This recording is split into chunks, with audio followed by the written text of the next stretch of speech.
અંગદાન ક્ષેત્રે અનુપમ યોગદાન બદલ રાષ્ટ્રપતિ દ્વારા સન્માનિત થયેલા નિલેશ માંડલેવાલાનું સુરત એરપોર્ટ ખાતે ભવ્ય અને ઐતિહાસિક સ્વાગત કરવામાં આવ્યું. નિલેશ માંડલેવાલાએ આ પ્રસંગે દેશના વડાપ્રધાન મોદી અને ગૃહમંત્રી અમિત શાહનો આભાર માન્યો અને અભિનંદન પાઠવ્યા. તેમણે કહ્યું કે અંગદાન એ મહાદાન છે. આ સંદેશ સાથે સમાજને પ્રેરણા આપી. તેમણે ગૌરવપૂર્વક જણાવ્યું કે સુરત શહેરમાં અંગદાન અંગે વધતી જાગૃતિને કારણે વિશ્વભરમાં સુરતનું નામ ગુંજી રહ્યું છે.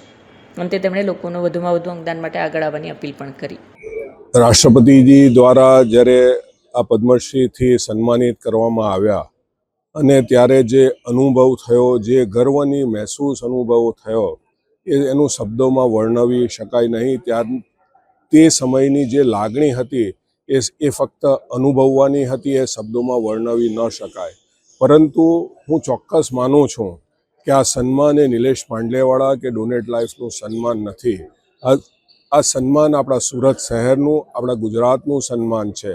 આ સન્માન તમામ અંગદાતાઓ અને તેમના પરિવારજનોનું સન્માન છે. આ સન્માન આપણા સુરત શહેર અને દક્ષિણ ગુજરાતના ડૉક્ટરો, હોસ્પિટલો, સુરત શહેર police, Gujarat police, Surat airport ઓથોરિટીનું સન્માન છે. આ સન્માન છે સુરત સિવિલ હોસ્પિટલ અને સ્મીમેર હોસ્પિટલના ફોરેન્સિક વિભાગના ડૉક્ટરો, આ તેમનું સન્માન છે.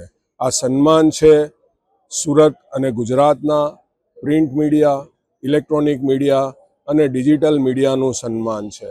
આ સન્માન અમારા ડોનેટ લાઈફના વોલેન્ટિયર્સ, અમારા ડોનેટ લાઈફનો સ્ટાફ, અમારા ડોનેટ લાઈફના ટ્રસ્ટીઓનું સન્માન છે.